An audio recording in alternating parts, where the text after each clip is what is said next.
Yeah, and Jesus did rescue him ultimately, didn't he? Yeah. Matt? You bet. Matt Smallwood, one of Nathan's good friends.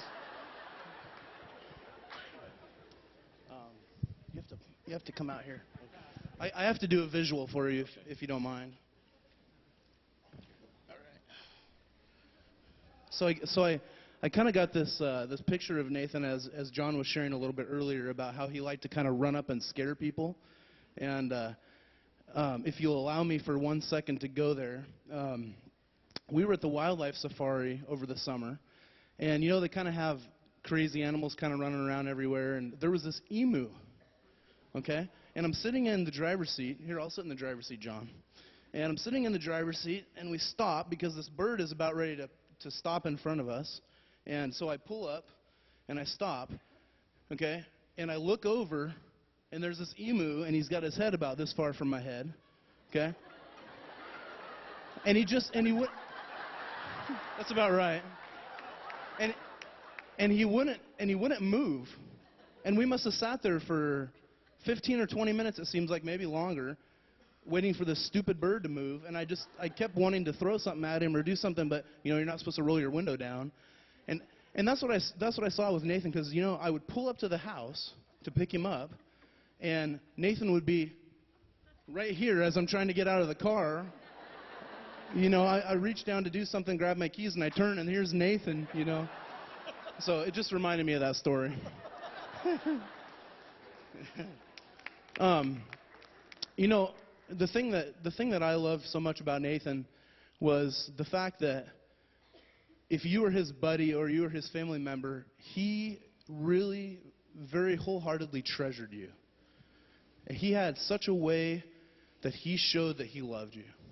And I remember, you know, along with that, going over to the house to pick him up. I remember the first time I picked him up to take him bowling, and I'm driving up the road.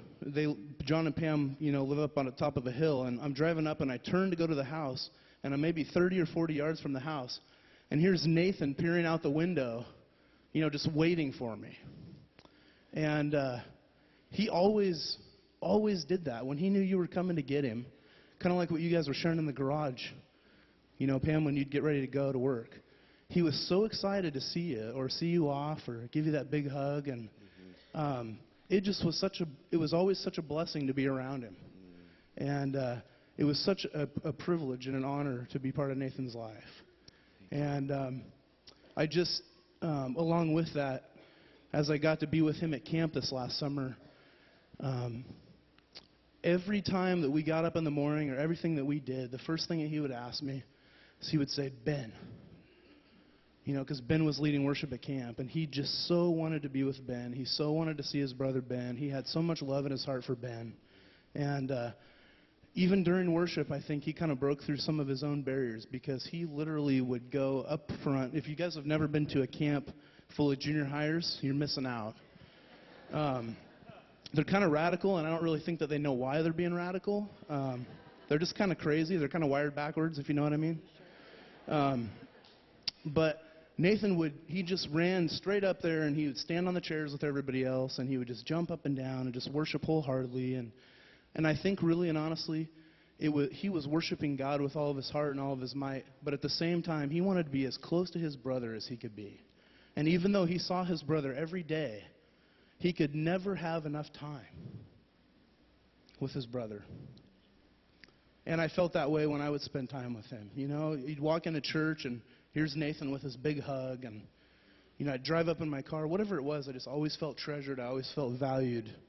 And I'm going to miss that. But I know that, you know, as you guys were sharing, hopefully I'm going to wait a little longer to go to be with the Lord. But I just am so blessed to have had the opportunity to be Nathan's friend, and to be part of your family and his life. And thank you for trusting me and for the honor. You got it, bro.